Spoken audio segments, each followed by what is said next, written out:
exciting new speaker who's coming up, and she's delightful. I can't help but love this lady. Her name is Yvonne Chotzen, and she's a seasoned Hollywood producer.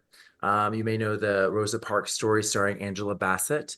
She's an attorney with 10 years telling stories to juries as a federal public defender, including the US Supreme Court. And she's a storytelling strategist who helps entrepreneurs become storytellers. Yvonne shows you how to leverage storytelling to captivate any audience and establish yourself as an authority worth listening to in the first 30 seconds of any presentation. Your story is the most potent marketing tool to magnetize your avatar, ignite it to action, be unforgettable, and make smash hit money. Welcome to the stage, Yvonne Chotzen. Hello, Yvonne. Hi, Helmut. How fun is this? Um, It's so fun. And and I'm so glad that you're here because I think I had no idea how important storytelling was, and especially to business, really, whether you're an entrepreneur or you're a CEO, it's all storytelling. So important. And I'm curious. I think our first question for everyone is around the story of love and business. And I'd love for you to step into that question, and then we'll go from there. well, it's so perfect that I'm at the end of your summit or near the end of your summit because so many of your speakers have spoken about in order to heal the human condition and heal our planet and heal our world, it comes down to heart-to-heart connection. And what you just said a few minutes ago, people people remember you if you make them feel something. And what does that?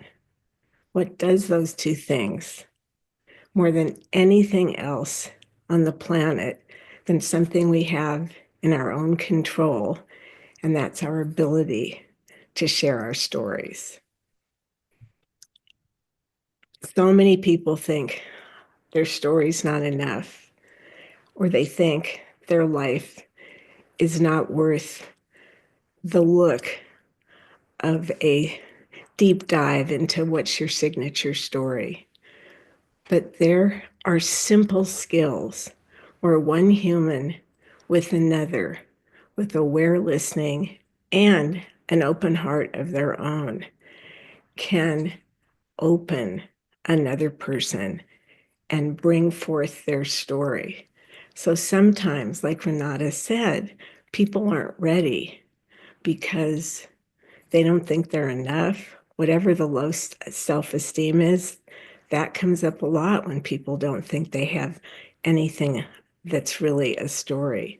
But if another person gives that aware attention and perhaps has to start from the beginning, from maybe early kid time, what happened? Where were you? Who were your siblings?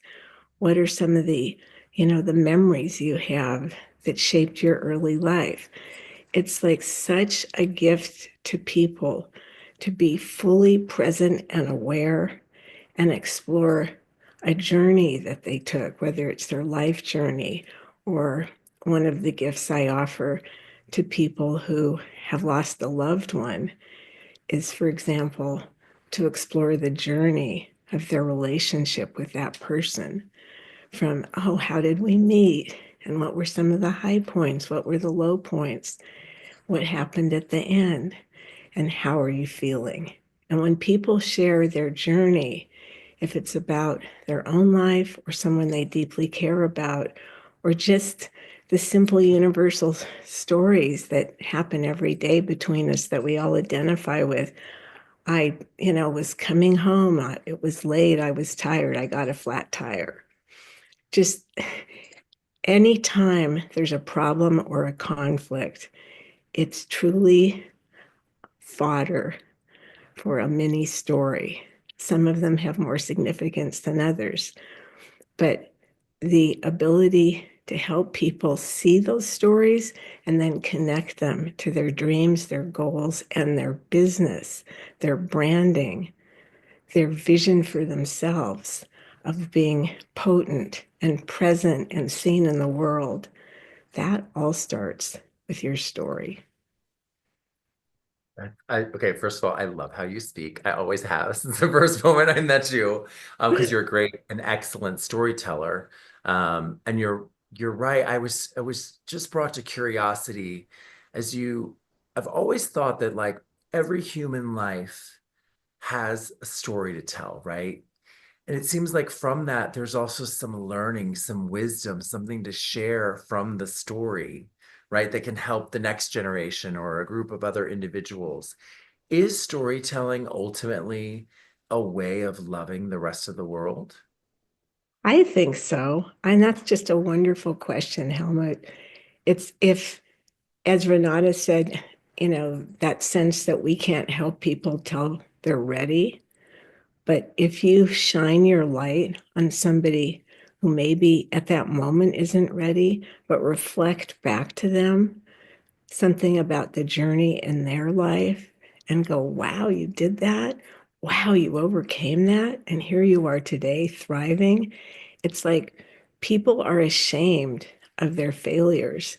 One of my greatest stories that has the most traction, when I speak, at least corporate wise, is when I walked into the job I had as CEO of a multinational organization and was met by the security guard with a banker box with everything from my desk.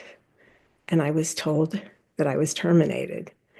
And I was shocked. I was stunned. I asked to see, the head of the board, and no, nobody was available. And I was told to turn over my key card. I went down to the garage where my new 450 SL little white Mercedes convertible was sitting that I had just purchased because I was sure I'd be renewed for another 3 years. And I just sat there and wept. And that story of going from that moment, which it caused me to completely reassess who I was, my trajectory, how important was making money anyway. I had this law degree. What did I want to do with it? And at 28, I started my life over. I went and became a federal public defender and spent a decade giving back to the indigent. That turn gave me so much juice. And if you think I tell good stories now, I didn't start out that way. No one does. But when someone's life is on the line and what you say to the jury because they're too inarticulate or too emotional or they got themselves in too much of a mess, what you say, you have your life and their life in your hands. And so the words became ultimately so critical. That time in the trenches, case after case after case of making a human being sitting next to me seem like kin, or maybe have some like recognition for somebody's grandson or somebody's father or brother. So when that moment came to the jury and I argued, if you left your house and you can't remember for sure, I made coffee every morning on that stove. Did I turn off the stove? Did I turn off the stove today? That, ladies and gentlemen, that is reasonable doubt. And if you have that hesitation about this person at my side, you must, under our system of law, you must vote not guilty. And so learning to make the indigent person next to me humanized, connected with, gave me a very high acquittal rate, but another skill. And that's what I share now with the world, storytelling. It's I don't know if you heard Barbara Menino yesterday. We talked about communication. And what the beautiful little pearl she gave was this concept of the the clarity, I guess, of the Mhm. message, and then the compellingness of the message, right? It's almost like stories humanize so that the compelling just comes right out of how we all relate from our own stories and how we see it reflected in what you speak about. Exactly. And Barbara and I are colleagues and we share Oh, gems all the time. And I love her work. And it's very different than mine. And it's yeah, different for each of you. Each person that I coach finds their own way to help tell their story or to ignite the stories that they help their clients tell. So you're right, it's very personal. And I think the reason storytelling is so potent is because they've traced it back to caveman days, that was the way, sitting around those fires where people had to figure out how to make their community safe, their children safe. It was storytelling that science shows registers in the deep cognitive recesses of our brain. Things land and are memorialized there. So, like you said, if you can make someone feel, Helmuth, stories do that. If you move people, people don't make decisions by facts. They make decisions because of emotions. That's how they feel they can trust, know, and follow. It's because of emotion. And that's what stories do. And that's why I think stories can heal the world. Storytelling across nations. I'm we were in the middle of a fire rescue center. I'm in Los Angeles where the winds are finally dying down, but it's like somebody in our immediate family lost their home and all their possessions. And it's just like so emotional. How do you begin the healing process?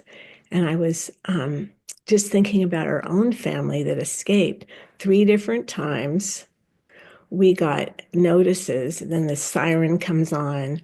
It's kind of like that when there's an Amber Alert, the siren comes on your phone and it says, prepare to evacuate, prepare to evacuate.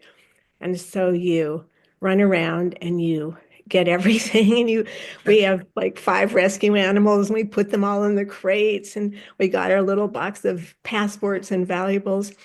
And then within 15 minutes twice and about 20 minutes the second time, because you're waiting for the go, right. it got called off.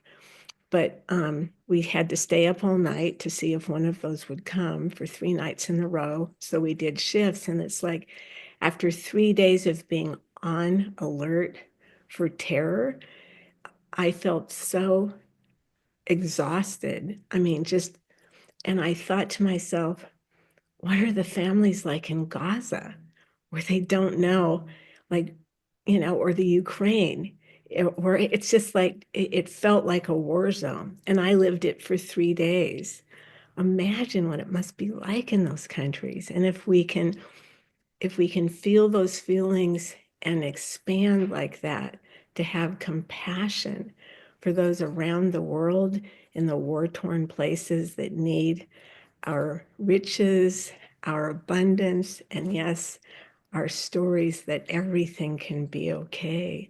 You're going to be okay. We're here for you. That's how our stories can heal the world. Yeah, it's interesting because our stories, because I guess we feel so oftentimes alone, you can feel alone. Stories have this way of connecting a kind of love, right? A kind of, oh, if you feel this pattern, and I feel this pattern, and they feel this pattern, and we all are moved to this place that that experience that was common got us to, right? Then we're Mhm. not that alone, right? Then we're not that isolated. Then we are loved, right? And it's great to feel loved. It's almost like the thirst for love bonds us in storytelling, right? Yeah. It makes us feel cared for. And one of the things that was so profound that I noticed in the corporate world when I'm brought in to do, like conflict resolution or leadership training is very oftentimes, and this is in multinational corporations that you would recognize, people work side by side for years and don't know their personal story.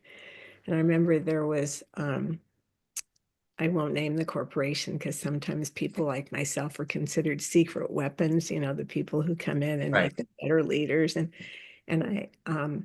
I think there is an NDA in that gig, but there's so basically I'm just put into a room with people who, in this case, they had been together for many years. They were all team leaders, and there was competition among them, but also they all were on the same trajectory of trying to make everything work the best together. So this woman stood up, and she was very beautifully dressed, um, Hispanic, and she told a story based on a prompt that I gave about her family when she was a young kid, and her family all worked in the field, and they were very, very proud of her as the firstborn. They weren't having her work in the field, she was going to school. But her father had scraped enough money together for this big car. It was an Edsel. I don't know if anyone remembers those, but she told the story of this big, shiny car. And they're taking a ride the first day, and their dad is so proud, and everybody's dressed up. She's in her only fancy going to Sunday school dress. Everyone's dressed up. And her father pulls into a gas station, and this is in California, in the Central Valley. And a man comes out who works there and says a derogatory name, I don't give gas to, and uses the derogatory word. And it's the story of how she and her father have to walk 3 hours through the heat and the dust, her dress getting filthy, to the next station to get a can of gas to come back because the car did run out of gas. And she tells that story, and her eyes are moist. And people just like that were her peers for years just had no idea of the journey she had come from to be a manager with them. And some people in the audience were like crying, and two people came up and hugged her. But what happened for her was, she said, because usually I come back like in 6 weeks or 3 months and check, not only did they report like a new vigor in the team, but she said she felt safe for the first time at work. And just by telling her story and having Yeah. people listen. So It's it, so I want to share something that I realized and recognized as a core strategy. I didn't realize I used this, but I'm saying this to help any of our listeners who work in business and who may lead people, or you're just dealing with your clients. You know, asking for people's stories, that was always my strategy. Yvonne, you go into a new business and you'd be like, what's your story? Right. And I wouldn't say, what's your story? Well, where'd you come from? Blah, blah, blah. And the more curious you become with people, right? The more they feel like you know them and they trust you. And now they open up about how, oh yeah, this engineering investment of $3 million, total waste of time. Right. But you only got that because you really had them and really were genuinely, right? You can't fake it. You're genuinely interested in the human you're talking to. And what's interesting is you start to learn that even the bad guy in sourcing or in finance or in ops or whoever it is not a bad guy or gal at all. Right? You have them tell their story. They're shocked that you're even asking because, like, no one ever asked me my story. Right. And then all of a sudden, you have a friend in the finance department who's helping you to figure out the business plan or the business case or whatever. So it's interesting how stories really can connect you and give you advantage in your business. Absolutely. So tell So, me a little bit about, for those who are listening, about how storytelling as a business leader, I gave an example there. How does storytelling affect your ability to potentially gain new clients or support and service your clients? well, if you're in a big group and you make it known through even just a universal story that the values that you were talking about earlier are are shown in the story. Like there's so many little things, like the story of the flat tire was a true story that happened a couple weeks ago. And so I asked the woman who was sharing, oh, we had a flat tire. I said, well, tell me more what happened. Because again, something that is, you know, something that when it doesn't go well, when there's conflict, those are the places you look. Look in the heart of the conflict. That's where the story starts. So I said, okay, what happened? She said, well, I was coming home from an event. It was a Sunday afternoon. My daughter didn't want to go in the first place. She had too much homework, but she came with me. And we were both hot and we were tired, and she was hungry. And now she was really mad because she was going to be late on the paper she had to write. And we were waiting on the side of the road. And then this man, Victor Ornelas, shows up with the AAA truck to fix the tire. And she proceeds to tell me that they're standing there while he's under the car fixing the tire. He had to go go all the way under for whatever reason, and his head sticking out, and he's working on the tire. And he said, out of the blue, I want you to know I'm the proudest man on this earth because my baby girl was born yesterday. And then proceeds to tell them how he and his wife, and in his culture, it's like having kids is the be all end all. And they had struggled for 15 years to have a baby. And this little girl had been born the night before. And he was so joyous. And as the tire was fixed and they wrote home, they thought, that's why we got a flat tire, because the joy in him just reminded us, of so much more than our mundane chores of getting home to make dinner and getting homework done. I mean, that's just an example that it just like opened their hearts. So a story like that you share in a room, in a crowd, or one to one, or find the story, that moves them. It's the small universal things about um, 7 weeks ago, when it was still like they were still peaking in the Hollywood area of temperatures around 198, 103. I mean, it was just unbearable.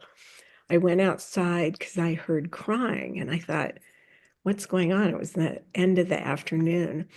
And the little Indian girl, Minari, who lives actually, they're from Bangladesh. She lives like 6 houses down. She's adorable. And she was at the base of this huge tree, and she was looking up in the tree and just sobbing. She's about 6 years old. And in the tree, like way up, was this little red fluff of her kitty. And her mom is standing there trying to tell her the kitty's going to be okay. And the little girl knew. She said, Mom, she's been up there for hours. Even at 6, she knew it was really dangerous.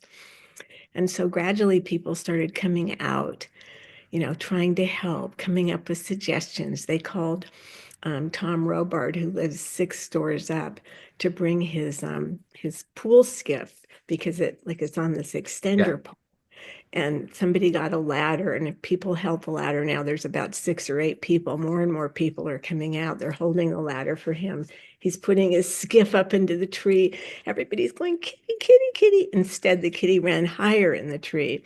They called the fire department. The response was, which you would expect, that cat ran up the tree. That cat can get down.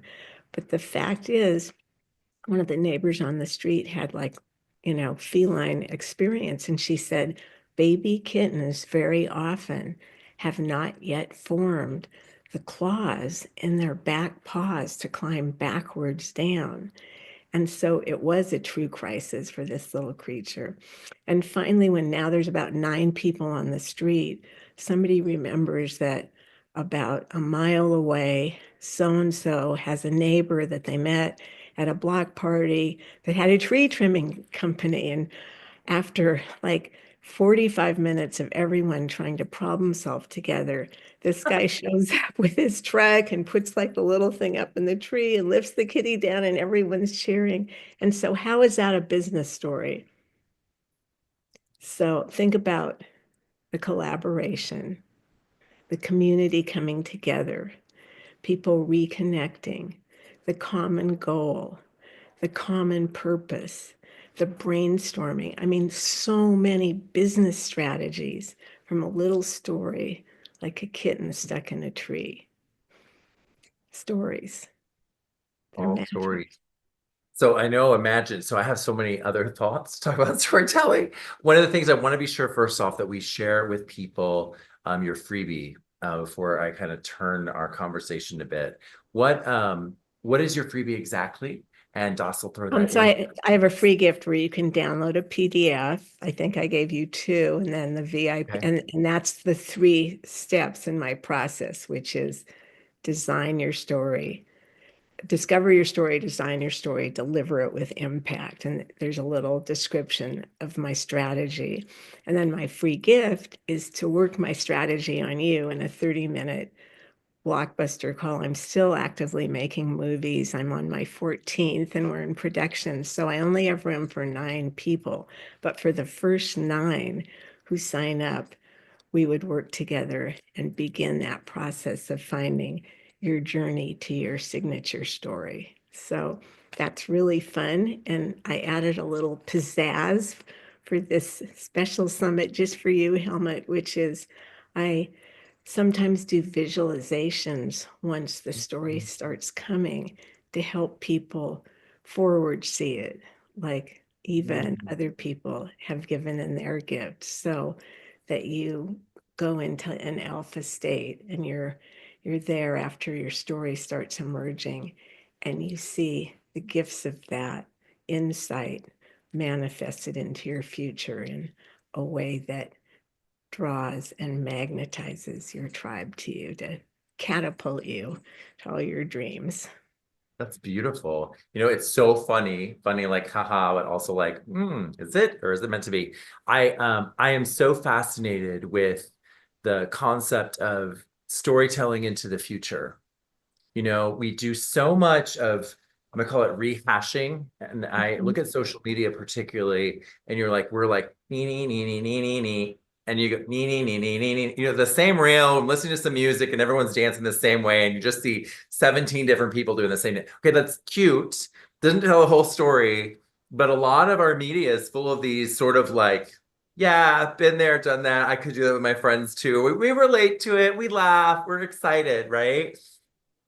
But I get really passionate about sort of this concept of storytelling possibilities for the future that are real and that we want, because some of us have to be shown the way.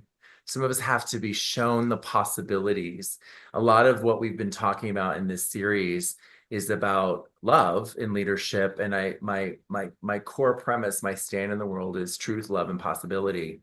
And I think that the possibilities of what we can create, we don't see enough of on the screens, right? We don't see enough of possibility on our phones, right? We see kind of people just showing us what is, and I'm super excited about what will be. So it sounds like your experience with you, if that's something you all want to take up, that experience, I think, is the VIP experience. Yes. Um, and we can drop the link for the VIP DOS if we can do that again. It is actually it's pretty incredible. It's got actually it's super incredible for things like Yvonne's time, for things like my time. I'll do you'll get a personal excellence assessment with that, and I've thrown in an hour of my time actually reading your it's like a palm reading, reading your that's the empowerment guide. I think we're looking for the VIP DUS, the VIP experience, not the financial empowerment. So look into that. Thank you, Yvonne. Thank you so You're so much welcome. for, Thank you. yeah, so Delightful to be great. with you. Oh, it is sunset here. Can you tell? Like I'm glowing. I'm glowing. Oh, What I'm an also, outpouring of energy and love you've given to every speaker. I really acknowledge that.